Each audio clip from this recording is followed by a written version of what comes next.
Good evening Visakha వాజీ news కి స్వాగతం. నా పేరు మీనా కొంతాల. ముందుగా వాజీ హెడ్లైన్స్ చూద్దాం.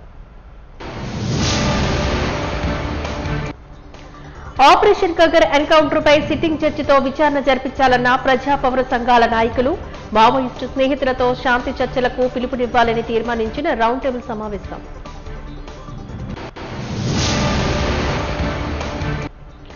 27వ రోజు నిరవధికంగా కొనసాగుతున్న ఆయుష్మాన్ భారత్ కమ్యూనిటీ హెల్త్ ఆఫీసర్ల నిరసన. న్యాయమైన డిమాండ్ల సాధన కోసం విశ్రాంతి విరగకుండా పోరాడతామన్న మహిళా ఆఫీసర్లు.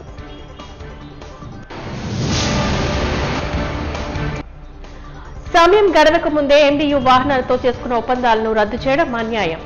ఎల్ఐసి బిల్డింగ్ నుంచి జైలు రోడ్డు వరకు ర్యాలీగా సాగిన ఎండీయూ ఆపరేటర్ల నిరసన.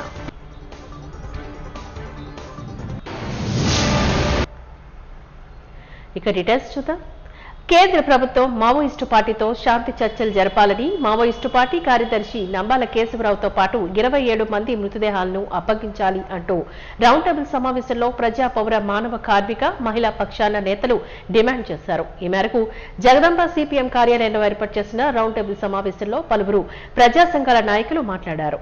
ఆపరేషన్ కగార్ పేరుతో సాగించిన హత్యలపై సుప్రీంకోర్టు సిట్టింగ్ జడ్జితో విచారణ జరిపించి కేంద్ర ప్రభుత్వం మావోయిస్టు పార్టీతో శాంతి చర్చలు జరపాలని కోరారు.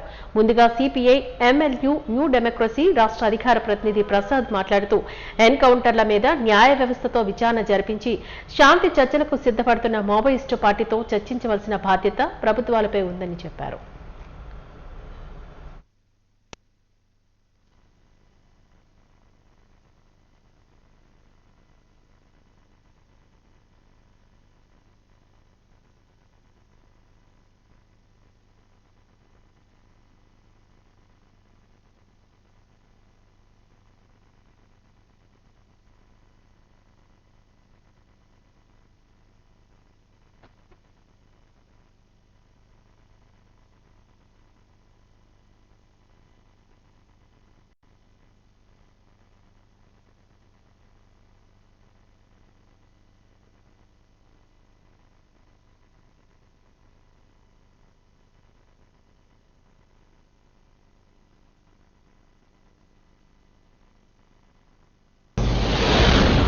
ప్రధానమంత్రి గారు ప్రకటించారు, హోమ్ మినిస్టర్ గారు ప్రకటించారు.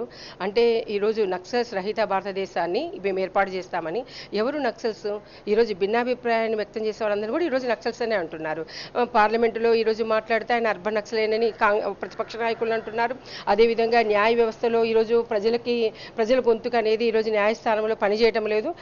ఆ విధంగా న్యాయ వ్యవస్థ కూడా పేదవాళ్ళ కోసం పనిచేయటం లేదని చెప్పిన సుప్రీంకోర్టు ప్రధాన న్యాయమూర్తి సైతం మమ్మల్ని అర్బన్ నక్సల్ అంటారేమో అని చెప్పేసి భయపడుతున్న పరిస్థితి. అంటే ఏంటి? ఒక భిన్నాభిప్రాయాన్ని వ్యక్తం చేయడం. ప్రభుత్వము సరిగా పనిచేయటం లేదు, చట్టబద్ధంగా వ్యవహరించడం లేదు, రాజ్యాంగబద్ధంగా వ్యవహరించట్లేదు అని చెప్పేసానంటే వాళ్ళు నక్సల్స్ అనమాట. అంటే వాళ్ళు ఆ పదాన్ని కనుక ప్రయోగించి వాళ్ళని దాడి చేయడానికి ఈరోజు ప్రభుత్వం పూనుకుంటుంది. ఇది ఫ్యాసిస్ట్ సంబంధించిన విధానము, భిన్నాభిప్రాయం రాజద్రోహం కాదు. ఈ రోజు వాళ్ళు ఏదైతే అభివృద్ధి అనే పేరుతో విధ్వంసం చేస్తున్నారో, విద్రోహాన్ని దేశభక్తిగా వాళ్ళు క్రియేట్ చేసుకుంటున్నారో, ఇవన్నీ కూడా చాలా వ్యతిరేకమైనవి. కాబట్టి ఇప్పుడు ఈరోజు అడవులకు సంబంధించిన విషయంలో అక్కడ ఆ మావోయిస్టులు ఉన్నారనే పేరుతో మావోయిస్టులను ఆదివాసీల కోసం పనిచేస్తున్న ఉద్యమాలు అణిచివేసి ఆదివాసీలందరూ కూడా వాళ్ళందరూ కూడా హంతక దాడి చేసి ఈరోజు కార్పొరేట్ మైనింగ్ చేపట్టడం కోసమే చేస్తున్నారు. ఎందుకంటే నంబాల కేశవరావు గారి హత్య జరిగిన వెంటనే ఈరోజు వేల హెక్టార్ల యొక్క భూమిని ఆదాయానికి అప్పగిస్తూ తీర్మానం చేసిన ప్రభుత్వం ఇంత దుర్మార్గమైన చరిత్ర భారత ప్రభుత్వానికి ఉన్నది. అంటే అప్పటి వరకు ఆటంకంగా ఉన్న ఉద్యమంలో ఉన్న జాతీయ ప్రధాన కార్యదర్శి చనిపోయాడు కాబట్టి ఈరోజు రేటింగ్ పెరుగుతుంటుంది కదండి. యుద్ధాలు జరిగినప్పుడు యుద్ధంలో గెలిచిన వాళ్ళకి రేటింగ్ వాళ్ళకి వెంటనే పెరగడము, మిగతా వాళ్ళకి సంబంధించిన దాంట్లో షేర్స్ అనేది పడిపోవటం అనేది ఎట్లయితే ఉందో, అదేవిధంగా ఈరోజు అడవులను కాపాడుతున్న ఉద్యమానికి సంబంధించిన ప్రధాన నాయకులు ఎవరైతే ఉన్నారో ఆయన చనిపోయాడు కాబట్టి మీకే ఆటంకం లేదు, సజావుగా మీకు ఉన్న ఖనిజ సంపద దోచుకుపోవచ్చు, అడవులను కొట్టేయొచ్చు అని చెప్పేసి అనేక వేల హెక్టార్ల యొక్క అడవిని కూడా నాశనం చేయడానికి, అక్కడ సంపదనంతా కూడా దోచుకొని వెళ్ళడానికి, ఆదాయానికి చేయటం అంటే ఈ రోజు అర్థం అవ్వటం లేదా? ఎవరికి సంబంధించిన విషయాలను ఈ రోజు కాపాడటం కోసం భారత ప్రభుత్వం ఉంది. ఈ దేశ శ్రమ సంపదని, ఈ దేశం యొక్క సహజ సంపదని ఈ దేశ ప్రజలకు చెందాలనుకుంటున్న వాళ్ళేమో దేశ ద్రోహులా, ఈ దేశ సహజ సంపదని, ఈ ఖనిజ సంపదని భావితరాలకు ఉండాల్సిన వాళ్ళు, అడవిని కాపాల్సిన వాళ్ళు కరోనా కాలంలో ఆక్సిజన్ అందక చనిపోయాం. కాబట్టి సమాజానికి ఊపిరితిత్తులు లాంటి ఈరోజు అడవుల్ని కాపాడాల్సిన వాళ్ళు అలాంటి వాటిని అమ్ముకోవడం కోసం ధ్వంసం చేస్తున్న వాళ్ళు దేశభక్తుల అంటే ఈ రోజు తలకిందుల న్యాయం అనేది అమలు చేయబడుతుంది. కాబట్టి దీనికి భాష్యం చెప్పాల్సింది న్యాయ వ్యవస్థ. రాజ్యాంగబద్ధ హక్కులను కాలరాస్తున్నప్పుడు నోరు నుండి చూస్తూ కూర్చోకూడదు ఎవరు. కాబట్టి న్యాయ వ్యవస్థ స్పందించాలని కోరుకుంటున్నాం. కాబట్టి ఈరోజు బాడీని కూడా ఇవ్వడానికి అంగీకరించకపోతే హైకోర్టు ఆర్డర్ ఇచ్చింది, వాళ్ళందరికీ బాడీలు ఇవ్వాలని చెప్పేసి ఆర్డర్ ఇచ్చింది. కాబట్టి దాన్ని సజావుగా ఈరోజు అమలు చేయడానికైనా భారత ప్రభుత్వము ఏదైతే మన ఏపీ ప్రభుత్వం దానికి అంగీకరించాలి. దానికి గౌరవప్రదంగా ప్రతి వ్యక్తి పుట్టుకతో వచ్చిన హక్కు, తను ఏ విధంగా పుట్టుక అనేది ఒక రకమైన పుట్టుకతో వచ్చిన హక్కు, గౌరవప్రదంగా వీడ్కోలు తీసుకోవడం కూడా అట్లాంటి వీడ్కోలు తీసుకున్న అవకాశాన్ని ప్రభుత్వం కాలరాయటం అనేది కూడా రాజ్యాంగ విరుద్ధమైనది. కాబట్టి కేశవరావు గారు జరుగుతున్న అంతిమయాత్రలో ఆయన సానుభూతి పరులు, లేకపోతే ఉద్యమ సానుభూతి పరులు, ఆయన మంచి చేశాడు అనుకుంటున్న వాళ్ళు, లేకపోతే వాళ్ళ స్నేహితులు, బంధువులు అందరూ పాల్గొని అంతిమ వీడ్కోలు స్ఫూర్తిదాయంగా చేయడానికి అవకాశం మన ఏపీ ప్రభుత్వం కల్పించాలని చెప్పి మేము ప్రజాసంఘం. ఆపరేషన్ సింధూర్తో ఉగ్రవాదులను మట్టుపెట్టిన త్రివిధ దళాల విరోచిత పోరాటం దేశానికే గర్వకారణమంటూ ఈవెంట్ మేనేజ్మెంట్ అసోసియేషన్ వైజాగ్ ప్రతినిధులు అన్నారు. ఈవెంట్ మేనేజ్మెంట్ అసోసియేషన్ వైజాగ్ ఆధ్వర్యంలో జయహో Bharat flash light rally Visakha beach రోడ్లో నిర్వహించారు. కాళీమాత టెంపుల్ నుంచి వైఎంసీఏ వరకు ఫ్లాష్ లైట్ ర్యాలీ కొనసాగింది. భారతమాతకి జై వీర సైనికులు బిగ్ సెల్యూట్ నినాదాలు హోరెత్తించారు. శాంతికి చిహ్నంగా వైట్ డ్రెస్ కోడ్తో టార్చ్ లైట్ వెలుగులతో జై హో భారత్ నినాదాలతో ఈమె ర్యాలీ నిర్వహించింది. పెహల్గాం దాడి తర్వాత భారత పాక్ మధ్య నెలకొన్న ఉద్రిక్తతలతో మన సైన్యం టెర్రరిజంపై విరోచిత పోరాటం చేసి విజయం సాధించడంతో మన దేశం యొక్క భక్తి శక్తి సామర్థ్యాలను ప్రపంచానికి చాటి చెప్పారని అన్నారు. కార్యక్రమంలోని ఈమా ప్రెసిడెంట్ సందీప్ కుమార్, షరీఫ్, జిఎన్ రాజు, దాడి రవికుమార్, యాంకర్ హారిక తదితరులు పాల్గొని మాట్లాడారు.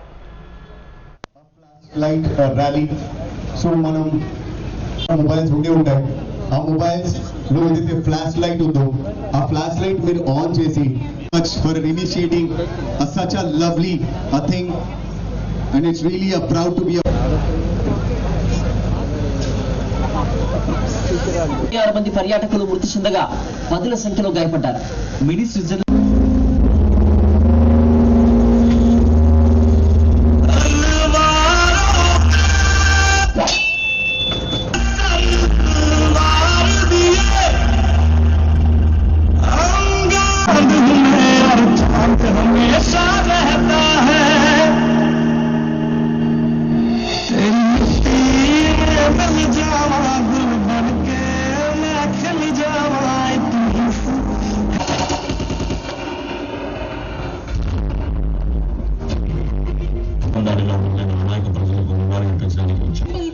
can also take place in this torchlight rally. Speak a few words.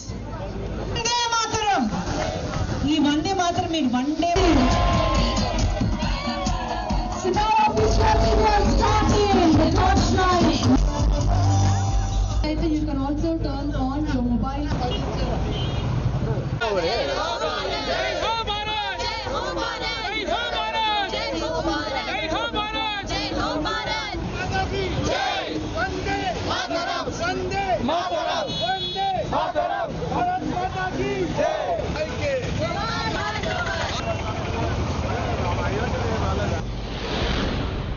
ఈ రోజు మా ఈవెంట్ మేనేజ్మెంట్ అసోసియేషన్తో పాటు మా ఈవెంట్ వెటనరీ వైజాగ్ అంతా కూడా కలిసి మన ఇండియన్ ఆర్మీ, ఇండియన్ సోల్జర్స్ అందరికీ కూడా ఒక సెల్యూట్ చెప్పడానికి మన బీచ్ రోడ్లో ఫ్లాష్ లైట్ ర్యాలీ అనేది కండక్ట్ చేయడం జరుగుతుంది. ఈ ఫ్లాష్ లైట్ ర్యాలీతో మేము వాళ్ళందరికీ ఇప్పుడు మన అక్కడ ఉన్న బోర్డర్లో ఇండియన్ ఆర్మీ కావచ్చు, ఎయిర్ ఫోర్స్ కావచ్చు, టోటల్ మన సోల్జర్స్ అందరూ ఇండియా గురించి మనకొక కవచంలాగా ఉండి వాళ్ళందరూ ఎంతో ఇదిగా మన ఇండియన్ వార్లో మనకు చేస్తున్నారు. వాళ్ళందరి గురించి మన వైజాగ్ నుంచి మన వంతు మేము ఒక సెల్యూట్ చెప్తూ ఫ్లాష్ లైట్ ర్యాలీ అనేది జరుగుతుంది ఈరోజు. మా బీచ్ రోడ్లో కాళీమాత టెంపుల్ నుంచి వైఎంసీఏ వరకు టార్చ్ లైట్ ర్యాలీ అనేది మేము పహల్గామ్ అటాక్లో ఏదైతే జరిగిందో దాని గురించి ఈ ర్యాలీ చేస్తున్నాము. అక్కడ మనందరి గురించి ఇక్కడ మన వైజాగ్లో కాదు మన ప్రపంచంలో అందరూ కూడా ఎంత పీస్ఫుల్గా ఈరోజు ఇక్కడ మనం ఉన్నామంటే దానికి రీజన్ మన ఇండియన్ ఆర్మీ, ఇండియన్ సోల్జర్స్ అండి. వాళ్ళ కోసం ఇప్పుడు మేము వెళ్ళి అక్కడ ఫైట్ చేయలేము, అది మనకు తెలుసు. దాని గురించి అట్లీస్ట్ వాళ్ళ కోసం అంటే మేము ఇక్కడ ఒక ర్యాలీ, ఒక ట్రిబ్యూట్ కానీ ఒక సెల్యూట్ కానీ వాళ్ళకి చెప్పాలన్న ఒక దీని మీద ఒక కాన్సెప్ట్తో ఇక్కడ ర్యాలీ నిర్వహిస్తున్నాం. ఈరోజు 6 o'clock అందరూ కూడా కాళీమాత టెంపుల్ నుంచి వైఎంసీఏ వరకు టార్చ్ లైట్స్ వెలిగించుకుంటూ భారత్ మాతాకి జై హో అని చెప్పుకుంటూ మన వైఎంసీఏ వరకు ఈ వాక్ చేయడం జరుగుతుందండి. దీంతో మా ఈవెంట్ మేనేజ్మెంట్ అసోసియేషన్ వైజాగ్తో పాటు చాలా మటుకు అసోసియేషన్స్ మాతో కొలాబరేట్ అయ్యి ఈ వాక్లో పాల్గొనడానికి వచ్చారండి. చాలా హ్యాపీగా ఉంది. ఇదే బీచ్ 1971లో పిఎన్ఎస్ గాజీని బాంబ్ చేసామండి. అలాంటి భారత్ మనది. ఈరోజు మన it's time for us to fight terrorism. అందరూ కలిసి ఒక టార్చ్ లైట్ తీసుకుని ఒక టార్చ్తో ఇండియాని కొంచెం బ్రైటన్ చేయాలనుకున్నాం. ఈవెంట్ మేనేజర్స్ అంటే we are the brightest in the industry అండి. అలాంటి ఒక ఇన్ఫర్మేషన్, ఒక మెసేజ్ ఇచ్చేసి మేము ఈరోజు టార్చ్ లైట్ ర్యాలీ పార్టిసిపేట్ చేస్తున్నాం. సినిమాటోగ్రఫీ మంత్రిగా పేర్ని నాని ఏం సాధించారని ఎలమంచిలి ఎమ్మెల్యే సుందరపు విజయ్ కుమార్ విమర్శించారు. సీతపేటలో గల జనసేన పార్టీ నగర కార్యాలయంలో జరిగిన ప్రెస్ మీట్ లో ఎలమంచిలి ఎమ్మెల్యే సుందరపు విజయ్ కుమార్ మాట్లాడారు. సినిమా ఇండస్ట్రీ అసోసియేషన్ ద్వారా వచ్చే సమస్యలను పరిష్కరిస్తామని ఉప ముఖ్యమంత్రి పవన్ కళ్యాణ్ అన్నారని, దీన్ని వక్రీకరించి మాట్లాడడం కరెక్ట్ కాదని ఎలమంచిలి శాసనసభ్యులు సుందరపు విజయ్ కుమార్ అన్నారు. తమ నాయకుడిపై ఇష్టం వచ్చినట్లు మాట్లాడితే సహించబోమని, తగిన బుద్ధి చెప్తామని హెచ్చరించారు. సినిమాటోగ్రఫీ మంత్రిగా ఉన్నప్పుడు నువ్వేం అభివృద్ధి చేశావని పేర్ని నానిని నిలదీశారు. మంత్రిగా ఉన్నప్పుడు సినీ పెద్దలందరినీ బ్లాక్ మెయిల్ చేసి ఇండస్ట్రీని నిర్వీర్యం చేశారంటూ నాని మండిపడ్డారు.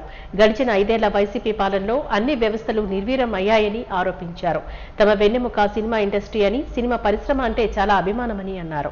తమ నాయకుడు సినిమా ఇండస్ట్రీ నుంచి వస్తే మీ నాయకుడు ఫ్యాక్షన్ ఇండస్ట్రీ నుంచి వచ్చారంటూ విమర్శించారు. వ్యవస్థలను పెంచుకుంటూ పోయే పార్టీ మాది, వ్యవస్థలను తుంచుకుంటూ పోయే పార్టీ మీది, అందుకే చిత్తుగా ఓడి ఇంటికే పరిమితమయ్యారు అంటూ ఎమ్మెల్యే విజయ్ కుమార్ వ్యాఖ్యానించారు. మర్చిపోయి నిన్నంతా కూడా దయ్యాలు వేదాలు వల్లిస్తున్నట్టు చాలా కథలు చెప్పాడు. ఆ పవన్ కళ్యాణ్ గారి గురించి, వాటి గురించి బోల్డ్ మాట్లాడుతూ ఉన్నాడు. బాబు పేరు నాని గారు, మీరు మంత్రిగా ఉన్నప్పుడు పెద్దలందరినీ తీసుకొచ్చి మీరు ఎలా బ్లాక్మెయిల్ చేశారో, వాళ్ళందరినీ తీసుకొచ్చి ఎలా అవమానించారో ప్రపంచం అంతా చూసింది. మీరు ఇప్పుడు నీతి సూక్తులు ఎవరికి చెప్పాల్సిన పని లేదు. ఎందుకు పని లేదంటే చేతకానుడు మంత్రిగా ఏం చేశాడో అనేది ఆ రోజు మీరు మంత్రిగా ఉన్నప్పుడు అందరికీ తెలుసు. ఈరోజు పవన్ కళ్యాణ్ గారి గురించి మీరు బయటకు వచ్చి మాట్లాడాల్సిన పని కూడా లేదు.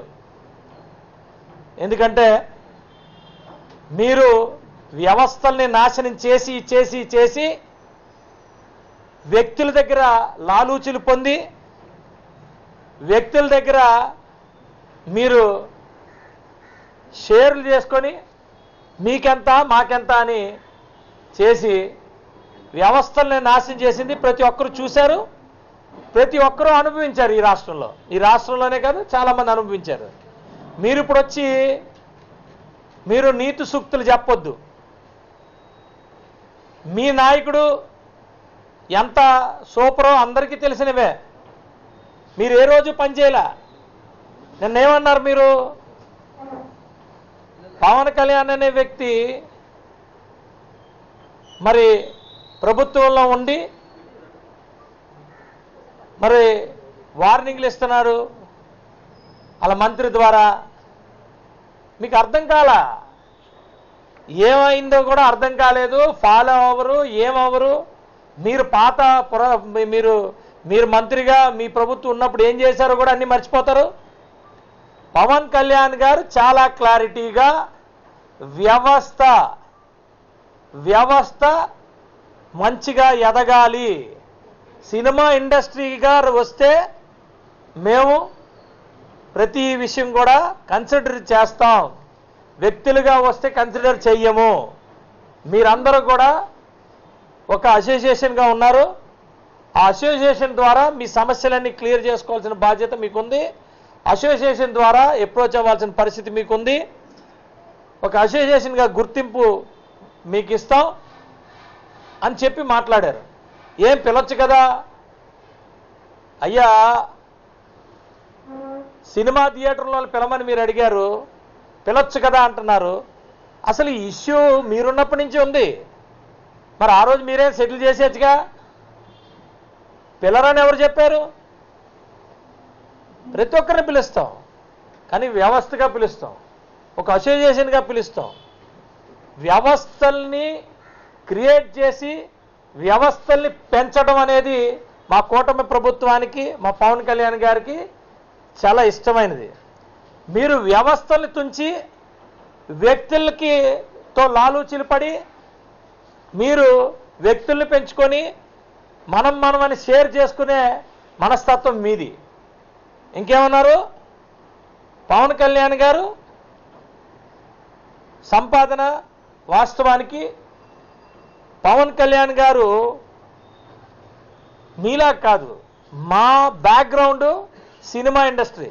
సినిమా ఇండస్ట్రీ అనేది మాకు తల్లి లాంటిది. సినిమా ఇండస్ట్రీ నుంచే పవన్ కళ్యాణ్ గారు వచ్చారు. అక్కడ లోటుపాట్లన్నీ కూడా పవన్ కళ్యాణ్ గారికి తెలుసు. ఎలాగ పెంచాలో తెలుసు. ఎవరెవరు ఏమేమి స్వార్థాలతో ఉంటారో అందరూ తెలుసు. అన్ని వ్యవస్థలు ఈరోజు సక్రమంగా వెళ్తున్నాయి. దేశమంతా అప్రిషియేట్ చేస్తారు. నువ్వు మీ నాయకుడు మాత్రం అప్రిషియేట్ చేయరు. ఎందుకంటే మీరు వ్యవస్థల్ని నాశనం చేస్తారు కాబట్టి. ఇండస్ట్రీ గురించి పవన్ కళ్యాణ్ గారి కన్నా నీకు బాగా తెలుసా? పవన్ కళ్యాణ్ గారు సినిమాలు చేశారు, ఒప్పుకున్నారు. ఆ సినిమాలు కంప్లీట్ చేయడానికి కూడా యాజ్ ఏ డిప్యూటీ సీఎంగా ఆయన పూర్తి టైం కన్నా ఎక్కువ టైం ఇచ్చి, ఆయన సొంత టైం ఏదైతే ఉందో ఆ సొంత టైం అంటే పడుకునే టైం కూడా మరి కమిట్మెంట్ కోసం ఆ పడుకునే టైం కూడా మరి త్యాగం చేసి సినిమాలు తీసి కంప్లీట్ చేసి ఒక కమిట్మెంట్ ఇచ్చాం కాబట్టి కంప్లీట్ చేశారు. ఇంకోటి కూడా నేను చెప్తున్నా, ఆయన తీసుకున్న శాలరీ కూడా పిఠాపురంలో పంచేస్తున్నారు. అందరికీ పంచుతున్నారు. ప్రతి నెల పెన్షన్ లాగా అందరికీ పంచుతున్నారు. నీ దృష్టికి వచ్చిందో లేదో తెలియదు, ఎందుకంటే నీకు ఇది మింగుడు పడదు. ఇవన్నీ బయటికి మాట్లాడు. సినిమాల్లో తీసుకున్న రెమ్యునరేషన్ కూడా ఈరోజు దేశానికి పనిచేసిన వాళ్ళందరికీ, నిన్న మురళీ నాయక్ కానీ ఆ ముందు మరి ఒక 50 లక్షలు ఏదైతే టెర్రరిస్ట్ దీంట్లో అటాక్ అయిన వ్యక్తికి కానీ ప్రతిరోజు పంచుతున్నారు కదా. మీలాగా అత్తారింటికి దారేదన్నట్టు ఇప్పుడు ఎలాగ బయటికి తీశారు కదా. మద్యంలో వచ్చిన డబ్బు ఏ దారి ఎట్లా వెళ్ళింది, అది ఎలాగ ఆన్ ది వే ఉంది, అది ఎలాగ కనిపెడుతున్నావు, అది ఎక్కడికి వెళ్తుందో కూడా తెలుస్తుంది. అప్పుడు నీకు మీ నాయకుడికి అందరికీ కూడా బయటపడతాయి ఇవన్నీ. నువ్వేం కంగారు పడకు. నువ్వేదో ముందుకు వచ్చేసి పవన్ కళ్యాణ్ స్వార్థంగా ఇలా చేశారని మాట్లాడొద్దు. ఎందుకంటే నువ్వు మాట్లాడితే మేము మాట్లాడగలం. నువ్వు చేత కాక నిన్ను ఇంట్లో కూర్చోబెట్టారనేది తెలుసుకో. మీ నాయకుడు మీరు మా ఇండస్ట్రీ సినిమా ఇండస్ట్రీ నుంచి బ్యాక్గ్రౌండ్ నుంచి వస్తే, మీ నాయకుడు నువ్వు ఫ్యాక్షన్ ఇండస్ట్రీ నుంచి వచ్చారు, పంచుకునే ఇండస్ట్రీ నుంచి వచ్చారు, వ్యవస్థను తుంచే ఇండస్ట్రీ నుంచి వచ్చారు. మీరు డెఫినెట్గా మేము మీకు ఎట్టి పరిస్థితుల్లో ఇంకా చాలా ఉంది సినిమా, అది కూడా చూపించాలి. డెఫినెట్గా మీకు చూపిస్తాం, మొహమాటమే లేదు. గత 9 నెలలుగా ఆపేసిన పీఎఫ్ కొనసాగించాలని కోరుతూ ఏపీ ఎంసీఏ ఆధ్వర్యంలో ఆయుష్మాన్ భారత్ కమ్యూనిటీ హెల్త్ ఆఫీసర్లు చేస్తున్న నిరసన ధర్నా 27వ రోజుకు చేరుకుంది. ఈ మేరకు ఆదివారం సెలవైనప్పటికీ వారి నిరసనకు విశ్రాంతి లేదు అంటూ తమ డిమాండ్ల సాధనే లక్ష్యం అంటూ వారు జీవీఎంసీ గాంధీ విగ్రహం వద్ద నిరసన దీక్షను కొనసాగించారు. ఈ సందర్భంగా పలువురు మాట్లాడుతూ తమ ప్రధానమైన డిమాండ్లు 4 తక్షణమే ప్రభుత్వం పరిష్కరించే దిశగా చర్యలు చేపట్టాలి అంటూ విజ్ఞప్తి చేశారు.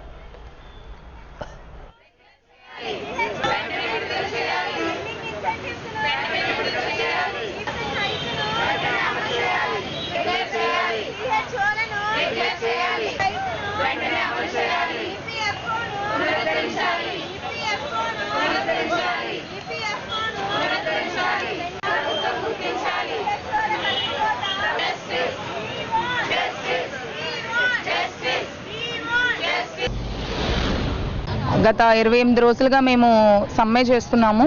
సో సమ్మె చేయడానికి ప్రధాన డిమాండ్స్ 4 డిమాండ్స్గా ఆల్రెడీ మేము చెప్పి ఉన్నాము. ఏదైతే 6 సంవత్సరాలు పూర్తి చేసుకొని ఉన్నారో సిహెచ్ వాళ్ళందరికీ రెగ్యులరైజ్ చేయమని, 23% హైక్ ఏదైతే లాస్ట్ ఇయర్ ఎన్హెచ్ఎం కేడర్లో అందరికీ ఇచ్చారో అది మాకు కూడా వర్తింప చేయమని, అండ్ పిఎఫ్ని 1 ఇయర్గా స్టాప్ చేశారు. సో పిఎఫ్ని పునరావృతం చేయమని, అండ్ ఫిక్స్డ్ పే అనేది గవర్నమెంట్ చెప్తుంది మాకు యాక్చువల్గా 25% 25,000 శాలరీ 15,000 ఇన్సెంటివ్ అని ఉంది. సో ఆ 15 15,000 ఇన్సెంటివ్ని అండ్ 25ని పోనీ ఫిక్స్డ్ పేగా అయినా చేయమని ఇప్పుడున్న ఫైనాన్షియల్ బర్డెన్లో హైక్ ఇవ్వలేము అని అంటున్నారు. కాబట్టి అట్లీస్ట్ మాకు ఇస్తున్న దాన్నే ఏదైతే చెప్తున్నారో దాన్నే ఫిక్స్డ్ పేగా అయినా చేసి మాకు జస్టిస్ చేస్తారని కోరుకుంటున్నాము. సార్, ఈవెన్ దో ఆడపిల్లలం అయ్యింది ఈ కమ్యూనిటీ హెల్త్ ఆఫీసర్స్ జాబ్లో 90% ఆడవాళ్ళమే ఉన్నాము. సో మేమందరం ట్రైబల్స్లోని డీప్ రూరల్లో వర్క్ చేస్తున్నాము. సో ఫ్యామిలీస్కి దూరంగా ఉండి అక్కడే స్టే చేస్తూ కూడా వర్క్ చేస్తున్నాం సార్. మేము దేనికైనా వర్క్ చేయడానికి మా సర్వీసెస్ ప్రజలకు ఇవ్వడానికి రెడీగా ఉన్నాము. యాట్ ద సేమ్ టైం మాకు ఫ్యామిలీస్ ఉన్నాయి, మేము ఫ్యామిలీస్ని లీడ్ చేయాలి. కాబట్టి మా ఫైనాన్షియల్ క్రైసిస్ని కూడా గవర్నమెంట్ అర్థం చేసుకొని ఈ హైక్ ఏవైతే ఉన్నాయో మాకు జస్టిస్ చేస్తారని కోరుకుంటున్నాము. ఈవెన్ దో ఈరోజు సండే కానీ మేము ఇంట్లో ఫ్యామిలీస్ని అన్నీ వదిలేసి ఈరోజు రోడ్డు మీదకి వచ్చి మాట్లాడుతున్నామంటే ఎంతో బాధతో ఇప్పుడున్న సిచ్యువేషన్స్కి ఉన్న మెయింటెనెన్స్కి ఎంతో నీడ్తో సాలరీస్ అనేవి మిగతా వాళ్ళతో ఇప్పుడు మా బ్యాచ్ రిలీవ్ వాళ్ళతో పోల్చుకుంటే వాళ్ళకి చాలా ఎక్కువ పే చేస్తున్నారు ప్రైవేట్లోనే. అలాంటిది మేము గవర్నమెంట్లో ఉండి కూడా చాలా తక్కువ తీసుకున్నాము. సో జస్టిస్ చేస్తారని కోరుకుంటున్నాం సార్. యోగాంధ్ర నెలవారీ వేడుకల్లో భాగంగా ఆదివారం ఉదయం పతాంజలి గ్రూప్స్ ఆధ్వర్యంలో యోగాంధ్ర వేదిక వద్ద యోగాసనాలను శిక్షకులు అభ్యాసకులు యథాతథంగా కొనసాగించారు. జూన్ 21న జరగబోయే యోగా డే ఉత్సవాలకు విశాఖ సాగర్ తీరం వేదిక కానున్న నేపథ్యంలో ఇప్పటికే జిల్లా యంత్రాంగం ఏర్పాట్లను ఎప్పటికప్పుడు పర్యవేక్షిస్తున్నారు. ఈ కార్యక్రమానికి ముఖ్య అతిథిగా దేశ ప్రధానమంత్రి నరేంద్ర మోదీ రానున్న నేపథ్యంలో కార్యక్రమ విశిష్టత మరింతగా పెరగనుంది. గతంలోని సూరత్లో యోగాతో రికార్డు సాధించిన విధంగా విశాఖ సాగర్ తీరంలో సుమారు 8 లక్షల మందితో యోగాసనాలు వేస్తూ రికార్డును తిరగరాయాలన్నదే దిశగా ఆంధ్రప్రదేశ్ ప్రభుత్వం కృషి చేస్తోంది. దీనికి మద్దతునిస్తూ పతాంజలి యోగా ఆధ్వర్యంలో నేడు శిక్షకులు అభ్యాసకులు వివిధ రకాల ఆసనాలు వేస్తూ యోగా విశిష్టతను చాటి చెప్పారు.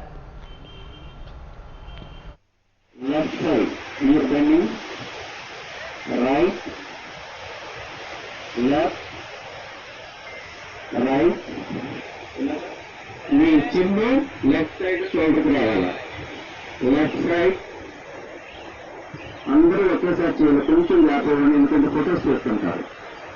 రైట్ సైడ్ అలాగే ఉంచండి, అదే ప్రశ్నలో ఉండాలని చెప్పాను. సార్ ఉంచండి, సార్ పొజిషన్లో ఉంచండి, ఆ పొజిషన్లో ఉంచండి. ఎందుకంటే డైలీ చేసే వాళ్ళకి ప్రోటోకాల్ తెలుసు, వెనక చాలా మంది ఉన్నారు, అందుకని మనం నెమ్మదిగా వెళ్ళాలి. ఓకే, మళ్ళీ అప్ సైడ్స్ కప్ అలాగే ఉంచండి.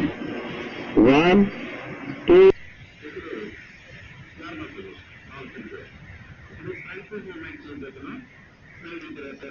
ఒకసారి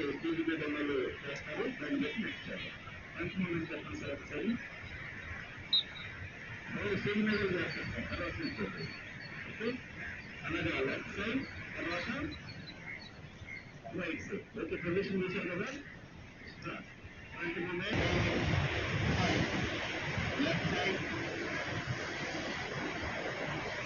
1 2 3 4 5.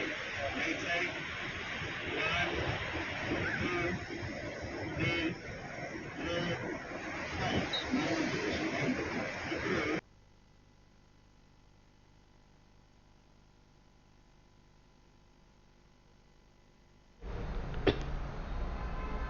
5. 29వ వార్డు పరిధిలో సెంచరీ క్లబ్స్ రోడ్లోని 3 గుడుల వద్ద స్థానిక జనసేన యువనేత బొమ్మిడి భార్గవ్ జన్మదిన వేడుకల్లో భాగంగా ఉచిత మెడికల్ క్యాంప్ను దక్షిణ నియోజకవర్గ ఎమ్మెల్యే వంశీకృష్ణ శ్రీనివాస్ ప్రారంభించారు. ఈ సందర్భంగా ఎమ్మెల్యే వంశీకృష్ణ మాట్లాడారు. సేవా దృక్పథంతో భార్గవ్ ఏర్పాటు చేసిన ఉచిత వైద్య శిబిరానికి విశేష స్పందన లభించిందని చెప్పారు. ఆదర్శమైన సమాజ మార్పు కోసం యువత ముందుకు రావాలి అంటూ పిలుపునిచ్చారు. కార్యక్రమంలోని పలువురుకు ఎమ్మెల్యే వంశీకృష్ణ చేతుల మీదుగా ఉచిత మండలం అందజేశారు. అనంతరం కేక్ కట్ చేసి సంబరాలు చేసుకున్నారు.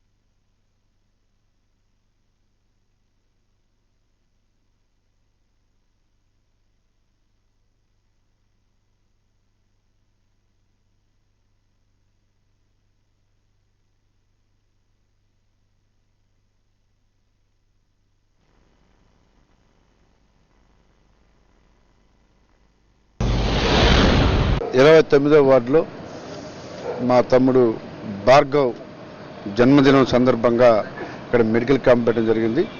ఈ ప్రాంత ప్రజలందరూ కూడా వచ్చి మెడికల్ చెకప్ చేసుకున్నారు. రానున్న రోజుల్లో ఇంకా ఇలాంటి సర్వీస్ కార్యక్రమాలు చేసే విధంగా దేవుడు భార్గవ్ని ఆశీర్వదించాలని మనస్ఫూర్తిగా కోరుకుంటున్నా. రానున్న రోజులు ఈ నియోజకవర్గంలో ఇలాంటి సేవా కార్యక్రమాలు కానీ ఇంకా రోడ్లు కానీ డెవలప్మెంట్ ఇచ్చిన ప్రతి హామీని కూడా నెరవేర్చడానికి పూర్తిగా మా శక్తివంచన లేకుండా పనిచేస్తాం. అలాగే భార్గవ్ దినదినాభివృద్ధి జరగాలని ఆ దేవుడు మంచి ఆయుష్ని ఇవ్వాలని మనస్ఫూర్తిగా కోరుకుంటూ ఈ కార్యక్రమంలో పాల్గొన్న మా కార్పొరేటర్ గారికి, అలాగే మాజీ కార్పొరేటర్ గారికి, అలాగే వార్డు ప్రెసిడెంట్లకు, కూటమి నాయకులు అందరికీ కూడా పేరు పేరున మనస్ఫూర్తిగా ధన్యవాదాలు. ముఖ్యంగా విశాఖపట్నం సౌత్ ఒకప్పుడు నుంచి మధురవాడ వెళ్ళేవాళ్ళు రానున్న రోజుల్లో మధురవాడ నుంచి వచ్చే విధంగా చేయడమే లక్ష్యంగా మేమందరం కూడా పనిచేస్తున్నాం. కాబట్టి టీం అందరం కూడా టీం వర్క్ చేసి రానున్న రోజుల్లో ఆ మార్క్ ఉండే విధంగా కూడా చేస్తామని తెలియజేస్తున్నాం. గత వైసీపీ హయాంలో 72 సేవలకు గాను ఎండీఈ వాహనాలతో చేసుకున్న ఒప్పందాలకు సమయం గడవక ముందే రద్దు చేయడం అన్యాయం అంటూ ఆపరేటర్లు నగరంలోని వాహనాలపై నించుని ప్లకార్డులను ప్రదర్శిస్తూ నిరసన వ్యక్తం చేశారు. గాంధీ విగ్రహం నుంచి Lalitha jewellery, LIC building, jail road ద్వారా విశాఖ జిల్లా సివిల్ సప్లై ఎండీయూ ఆపరేటర్లు కూటమి ప్రభుత్వానికి వ్యతిరేకంగా నినాదాలు చేశారు. ఈ సందర్భంగా వారు మీడియాతో మాట్లాడారు. 20 నెలల గడువు ఉంటుండగానే రేషన్ పంపిణీ వాహనాలు రద్దు చేయడం అన్యాయం అంటూ వాపోయారు.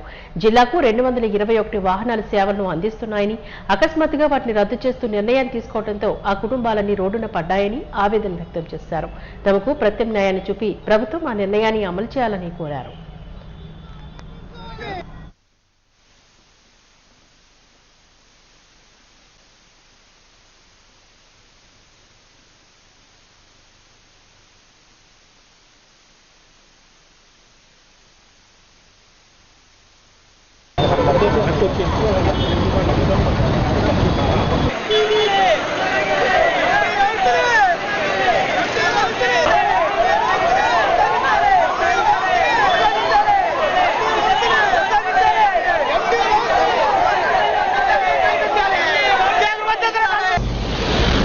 వ్యాప్తంగా ప్రజలకు అందుబాటులోకి ప్రజా పంపిణీ వ్యవస్థను తీసుకురావడంలో భాగంగా ప్రవేశపెట్టినటువంటి ఎండియూలు ఏవైతే ఉన్నాయో మరి ప్రభుత్వం నిర్లక్ష్యంగా జీవో ఇచ్చి ఆ వెహికల్స్ అన్నీ కూడా ఆఫ్ చేయాలని చెప్పి జీవో ఇచ్చి వెహికల్స్ అని ఆపేయడం జరిగింది.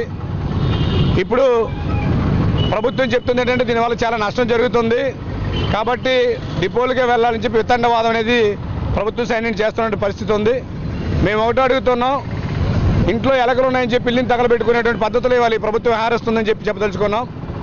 ప్రతి వ్యవస్థలోనూ లోపాలు ఉన్నాయి కాబట్టి లోపాలు సరిదిద్దుకొని ప్రజలకు మరింత సేవలు అందించేటువంటి ప్రక్రియ ఆలోచన చేయాల్సిన ప్రభుత్వం ఇవాళ వేలాది మంది నిరుద్యోగులు చేసి రోడ్ల పాలు చేసేటువంటి ప్రక్రియ ప్రారంభించింది ప్రభుత్వం. ఎన్నికల ఎజెండాలో మాత్రం మేము ఉపాధి కల్పిస్తామని చెప్పినటువంటి కూటమి ప్రభుత్వం ఇవాళ ఉన్న ఉపాధిని దెబ్బతీసే విధంగా మరింత నిరుద్యోగ సమస్యలు పెంచే విషయంలో ఇవాళ ప్రభుత్వం పోటీ పడుతున్నట్టుగా కనబడతా ఉంది.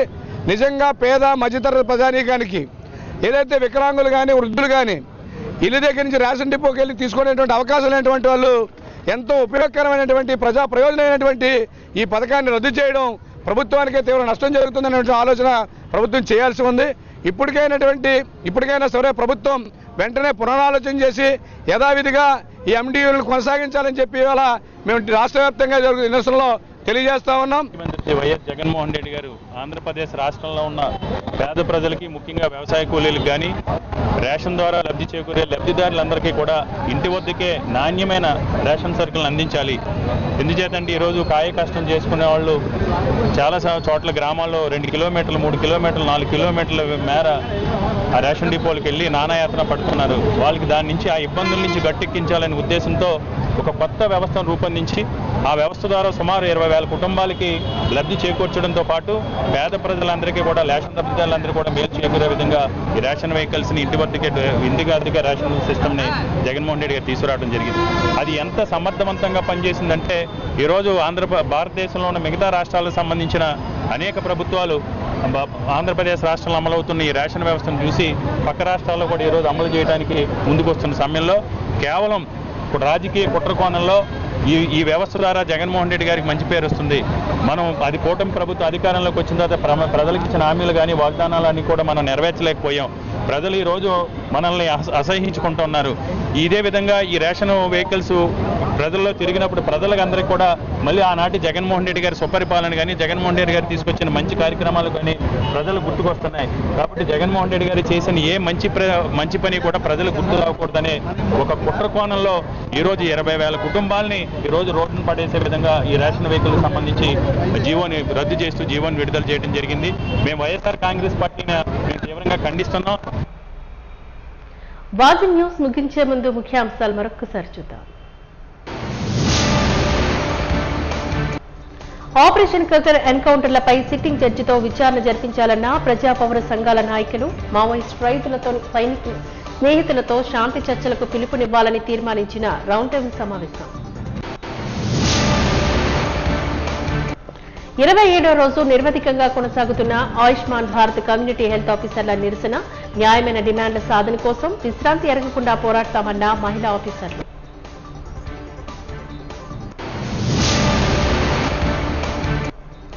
సమయం గడవక ముందే ఎండీఈ వాహనాలతో చేసుకున్న ఒప్పందాలను రద్దు చేయడం అన్యాయం. ఎల్ఐసి బిల్డింగ్ నుంచి జైలు రోడ్డు వరకు ర్యాలీగా సాగిన ఎండీయూ ఆపరేటర్ల నిరసన.